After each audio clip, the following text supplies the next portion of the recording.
Trump's nervous breakdown, exposed at worst interview ever. Donald Trump just gave what may be his worst interview ever, a complete disaster that exposed his nervous breakdown in real time. Speaking with Maria Bartiromo on Fox, Trump stumbled through incoherent ramblings, empty rhetoric, and outright contradictions, making it painfully obvious that he has no real grasp of the economic and political crises he helped create. When asked about the economy and the rising fears of a recession, Trump's response was nothing short of delusional. He acknowledged that there's a period of transition, but insisted that his policies would be great for us. I hate to predict things like that. There is a period of transition because what we're doing is very big. We're bringing wealth back to America. That's a big thing. And there are always periods of, it takes a little time. It takes a little time. Yet, when pressed on the fact that his tariffs and economic decisions have tanked the stock market, his only defense was that Americans should think in terms of 100-year plans like China. He essentially dismissed concerns about short-term economic suffering, claiming that the markets shouldn't matter in the grand scheme of things, despite previously branding himself as the business president who understood the economy better than anyone. As Bartiromo pushed for clarity on his erratic economic policies, Trump's responses descended into total word salad. One moment, he's insisting that his tariffs will bring wealth back to America. The next, he's saying they might go up or down without providing any reason or stability for businesses trying to plan ahead. The public companies want to make sure that we have clarity. After April 2nd, when those reciprocal tariffs go in, is that it? Are you going to change anything after that? Will we have clarity? You'll have a lot, but we may go up with some tariffs. It depends. We may go up. I don't think we'll go down, but we may go up. Even when given multiple opportunities to reassure the business community about predictability, he refused, instead rambling about how tariffs were a tool he could use whenever he wanted because he built flexibility into trade agreements. In other words, zero stability, zero predictability, just chaos. This is a man who claims to understand markets yet openly brags about creating an economic environment where businesses can't make long-term investments because his whims dictate trade policies. That's not leadership, that's reckless incompetence. At one point, Trump was directly confronted about his disastrous tariffs and the market's negative reaction. His response? More incoherence. He admitted that the stock market had taken a hit, but shrugged it off, acting as if a crashing market was just a minor inconvenience. For someone who once claimed that the economy was his greatest strength, this level of dismissiveness was stunning. When reminded that investors and businesses need clarity to make decisions, he fumbled through a non-answer before completely giving up on the idea of providing any certainty at all. His entire economic message boiled down to, "Trust me, it'll be great." There was no substance, no plan, just an unhinged refusal to take responsibility for the chaos he caused. Perhaps the most absurd moment came when Bartiromo questioned him about rolling back tariffs on Mexico and Canada after previously imposing them. Trump's excuse? He wanted to help Mexico and Canada. This, of course, makes no sense, considering he spent years branding himself as tough on trade, claiming that America was being ripped off by other countries. So, which is it? Was he tough on trade, or was he suddenly a benevolent leader helping Mexico and Canada? Why did you roll back or put a pause into some of the tariffs until April 2nd? Because I wanted to help Mexico and Canada to a certain extent. We're a big country, and they do a lot of their business with us, whereas in our case, it's much less significant. We do very little with Canada by comparison. The reality is that his tariffs were a complete failure. They hurt American businesses more than anyone else, and he was forced to roll them back. But rather than admit his mistake, he tried to spin it into some nonsensical claim that he was simply being generous. It was a classic Trump maneuver, double down on failure while pretending it was a master plan all along.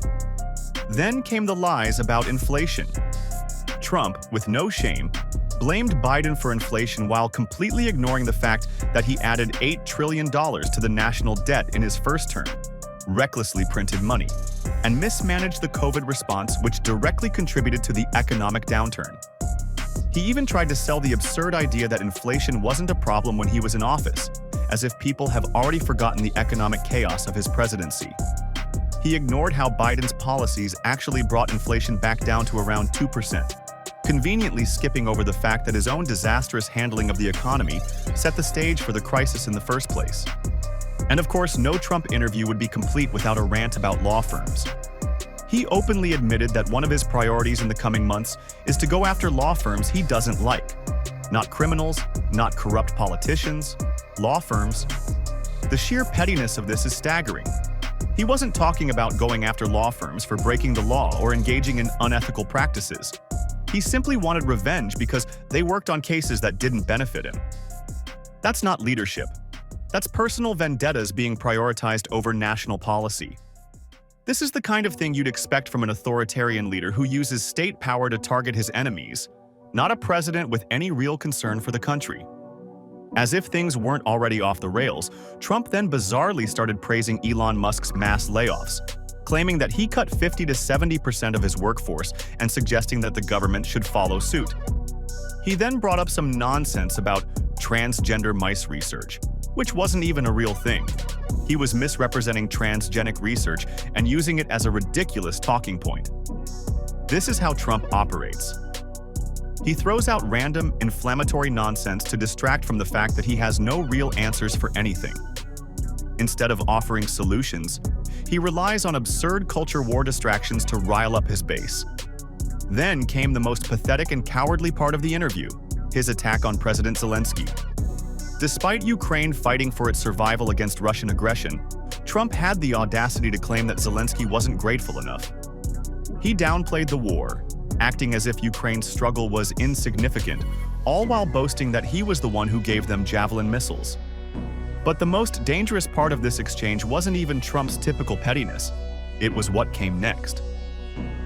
Trump's allies, including Elon Musk and Republican Senator Mike Lee, have now started openly pushing the idea that the US should exit NATO.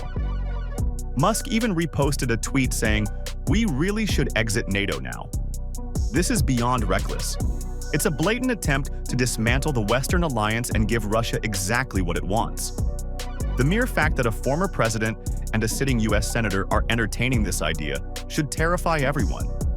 If Trump wins again, he will absolutely move to weaken NATO, which would make the world far more dangerous. He isn't just incompetent, he's a direct threat to global stability. And of course, in true Trump fashion, he couldn't finish the interview without attacking the Department of Education. He called for eliminating it entirely, failing to realize, or maybe not caring, that doing so would actually hurt red states the most since many rely on federal funding for education. But logic has never been Trump's strong suit. Instead of focusing on improving education, he simply wants to destroy anything associated with the federal government, because that's what his base wants to hear. Towards the end of the interview, Bartiromo cleverly asked him about his glorious Iron Dome plans and how he would do that if he also said he would cut the defense budget. Trump's face when denying this was priceless. Ladies and gentlemen, this is the man ruling your country. He blatantly denied it and switched up to say that he wished he could cut the defense budget. You said you wanted to do the Golden Dome. You've got a lot of ideas for America. But then earlier you said you wanted to cut $1 trillion in defense spending, right? I didn't say I was. You did not going to. So I was like, which is it? Are you cutting defense spending or are you building us up? I never said defense spending. Okay, because I think you were talking about denuclearization. Correct. And that's where the cutting of the spending came in. I never said cut. No, it's not in these days. I'd love to cut defense spending, but not now. By the time the interview was over, it was painfully clear that Trump is not just unfit to lead, he's unraveling. His responses were erratic, his statements were filled with contradictions, and he had no coherent vision for the country. When asked about how tough he is on Russia, he only gave some quick boasts and then proceeded to attack Biden. Honestly, it just highlights the type of person he is. As the president, you shouldn't not be attacking your predecessor at any given time. What's worse is that the question didn't even have anything to do with Biden. Trump simply just felt like throwing meaningless jobs. Biden hasn't been tough. Biden's done nothing. He was a weak, pathetic man. His nervous breakdown was on full display, exposing a man who is completely out of his depth, desperately trying to spin his failures into something positive. But no amount of spin can change the reality.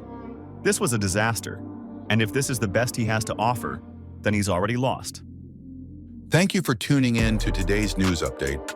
If you found this report helpful, make sure to like the video, subscribe to the channel, and turn on the notification bell so you never miss a breaking story.